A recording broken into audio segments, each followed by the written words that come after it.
Movie शुरू होती है और हमें एलेक्स नाम के एक बच्चे को दिखाया जाता है। एलेक्स को स्टोरीज लिखने का बहुत शौक है, लेकिन वो अक्सर हॉरर स्टोरीज लिखना बहुत पसंद करता है और उसके पेरेंट्स को उसका स्टोरीज लिखना अच्छा नहीं लगता।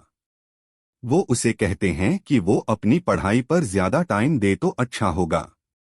एक दिन एलेक्स अपने पेरेंट्स को उसके अगेंस्ट बात करते हुए सुनता है, जिससे कि उसे बहुत ही दुख होता है और वो डिसाइड करता है कि वो अपनी सारी स्टोरीज जला देगा।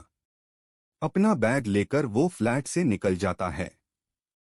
जब वो लिफ्ट में होता है तो लाइट्स फ्लिकर करने लगती है और उसे थोड़ा सा अजीब फील होता है। थोड़ी देर के बाद लिफ्ट रुक जाती है। एलेक्स लिफ्ट से बाहर आता है, मगर वो ये देखकर हैरान होता है कि वो कहीं और ही आ चुका है। ये जगह बिल्कुल न्यू है और उसने ये जगह पहले कभी नहीं देखी। तभी एलेक्स नोटिस करता है कि सामने टेबल पर केक पड़ा है। एलेक्स लिफ्ट से निकलकर उस रूम में आता है। उसका दिल करता है कि वो उस केक को खाए, इसीलिए वो उसे खा लेता है, जिससे कि थोड़ी ही देर में वो बेहोश हो जाता है। जब उसे होश आता है तो हर तरफ अंधेरा था। वो बहुत घबरा जाता है और तभी और उसके सामने एक विचार आती है, जिसका नाम नताशा है। नताशा यहाँ पर एलेक्स को बताती है कि वो अक्सर बच्चों को किडनैप करती है और फिर उसे यहाँ पर ले आती है, जिसके बाद वह बच्चों को मार देती है। वो एलेक्स के साथ भी ऐसा ही करेगी। हाँ, अगर एलेक्स में कोई टैलेंट है तो वो उसकी जान बख्श देगी। वैक्स से पूछती है तो हमें कोई टैलेंट है, तो एलेक्स को पहले तो कुछ समझ नहीं आता कि वो क्या बोले। इसीलिए वो कुछ देर खामोश रहता है, जिस पर नताशा उसे मारने वाली होती है। लेकिन तब एलेक्स कहता है कि वो हॉरर स्टोरीज लिखता है। मैं ताशा को ये इंटरेस्टिंग लगता है, तो वो कहती है कि ठीक है, अगर तुम जिंदा रहना चाहते हो तो तुम्हें मुझे रोज एक नई स्टोरीज सुनानी होगी। और अपनी जान बचाने के लिए एलेक्स हाँ कर देता है। यहाँ नताशा के पास उसकी एक कैट भी है, जिसका नाम है। जब एक सौ रहा होता है और उसे परेशान करती है और वो डर के मारे पूरे घर में भागने लगता है। तब उसे घर में किसी और की भी प्रेसिडेंसी होती है। ये एक लड़की थी जिसका नाम है यास्मीन। यास्मीन बताती हैं कि नताशा उसे भी यहाँ किडनैप करके लाई थी, मगर उसने नताशा से रिक्वेस्ट की कि वो उसके घर के सभी काम करेगी, इसलिए नहीं उसकी जान छोड़ दी। मैंने सुना है कि तुम स्टोरीज लिखते हो, अगर चाहते हो कि नताशा तुम्हें जिंदा रखे तो उसके लिए स्टोरीज लिखते रहना। यहाँ तुम्हें सब कुछ मिलेगा, बस नताशा को सम्मत दिलाना। एलेक्स कहते हैं कि मैं उसके लिए कोई स्टोरी नहीं लिखूंगा, मैं यहाँ से भाग जाऊंगा। यहाँ स्पिनरों से बहुत समझती है, मगर एलेक्स नहीं मानता के आने का वेट करता है, ताकि जिस रास्ते से वो आए उसी रास्ते से वो वापस अपने घर चला जाए। जब नताशा वहां पर आती है तो एलेक्स उस ट्रांस की तरफ भागता है, मगर उसके निकलने से पहले ही वो बंद हो जाता है। नताशा उसे ये सब करता देख लेती है। वो कहती हैं कि तुम मुझे गुस्सा दिला रहे हो, बच्चे अगर अपनी जान प्यारी हैं तो जल्दी से मुझे स्टोरी सुनाओ। अब ना चाहते हुए भी एलेक्स को ऐसा करना पड़ता है। वो अपने बैग के पास जाता है, अपने एक नोटबुक निकालता है और स्टोरी शुरू करता है। ये स्टोरी दो बच्चों के बारे में है। दोनों काफी अच्छे फ्रेंड्स होते हैं। एक दिन तो और जेनी को ढूंढते हुए कब्रिस्तान जाता है, जहां कुछ मरे हुए बच्चों की सोल्स उसे पकड़ लेती है। वो उसके साथ खेलना चाहते थे। कुछ देर उनके साथ खेलते हैं हम, अगर फिर उसे पता चलता है कि इन सभी ने उसकी दोस्त जाने को मार दिया है, इसीलिए वो वहां से भागने लगता है। वो स्पिरिट्स उसे जाने नहीं देती, मगर तभी जैन ने की स्पिरिट वहां पर आती है और टॉट कॉन सबसे बचा लेती है।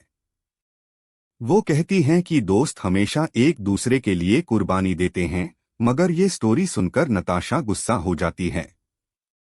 वो कहती है कि स्टोरीज की हैप्पी एंडिंग नहीं होनी चाहिए। उसको गुस्से में देखकर एलेक्स डर जाता है और अपनी स्टोरी के एंडिंग चेंज कर देता है। वो कहता है कि वहां पर मारा गया, जिसके बाद नताशा वहां से चली जाती है। उसके जाने के बाद यास्मीन एलेक्स को एक लाइब्रेरी लेकर जाती है। ये लाइब्रेरी बहुत ही बड़ी थी जिसमें काफी सारी बुक्स थी। यास्मीन कहती हैं कि शायद यहाँ से तो मैं अपने स्टोरी के लिए कुछ आइडिया मिले। एलेक्स उस लाइब्रेरी को एक्सप्लोर करने लगता है तो उसे ऊपर की जगह को एक्सप्लोर करने का ख्याल आता है। वहां से एक बुक मिलती है जो कि 1000 साल पुरानी थी। उस बुक में विच इसकी स्टोरीज थी। जब एलेक्स उस बुक को देख रहा होता है तो एक पेज के ऊपर किसी ने लिखा था कि हम यहाँ कई दिनों से कैद है। इसको पढ़ का एलेक्स यास्मीन से कहता है कि शायद जो बच्चे यहाँ पहले गए थे उनमें से किसी ने ये लिखा होगा। तभी यास्मीन कहती है कि ये सब छोड़ो, तुम अपनी न्यू स्टोरी लिखने पर फोकस करो। मगर एलेक्स उस बुक को देखता है जिसमें की वजह से और भी ऐसे छोटे नोट्स मिलते हैं। एक दिन यास्मीन एलेक्स को अपने साथ नताशा के गार्डन निकल जाती है जिसका वो ख्याल रखती है। एलेक्स को कुछ दिखाती हैं। वो कहती है कि ये एग्स यहाँ पर ग्रो होते हैं और मुझे इनको हटाना पड़ता है क्योंकि अगर ये हैच हो गए तो इनमें से एनिमल्स बाहर आ जाएंगे। वो इस नर्सरी को डिस्ट्रॉय करते हैं, इसीलिए देहांत से इन एग्स को उतारना पड़ेगा। एलेक्स बहुत ध्यान से काम करता है मगर ये स्पिन के हाथ से एक बैग नीचे गिर जाता है जिसमें से श्रेडर एनिमल बाहर निकलता है और वो बाकी सारे एग्स को तोड़कर दूसरे एनिमल्स को आजाद कर देता है। या स्पिन और एलेक्स फौरन उन्हें मारने लगते हैं मगर एक बढ़ जाता है जो वहां सब कुछ बर्बाद कर रहा होता है। वो दोनों किसी तरह से उसे मार देते हैं और यहाँ पर नताशा की कैटलिन और भी उनकी मदद करती है। इसके बाद यास्मीन वहां से निकल जाती है मगर एलेक्स को ख्याल आता है कि उसे ले नल को वहां से वापस लाना चाहिए, इसीलिए वो उसे बजाकर ले आता है। अब जब नताशा ये सब देखती है कि उसकी नर्सरी पूरी बर्बाद हो चुकी है तो उसे बहुत गुस्सा आता है और वो उन दोनों को अपने मैजिक से बहुत करती है। तब यहाँ पर लाइनेक्स रोते हुए कहता है कि येस मैन उसकी हेल्प करी थी क्योंकि उसे हॉरर स्टोरीज लिखने के लिए आइडियाज नहीं मिल रहे थे, जिस पर कि उन दोनों को छोड़ देती है। अब यहाँ यास्मीन अलग से कहती है कि हम दोनों को ही दूसरे से दूर ही रहना चाहिए। तुम तुम्हारा काम करो और मैं अपना काम करूंगी।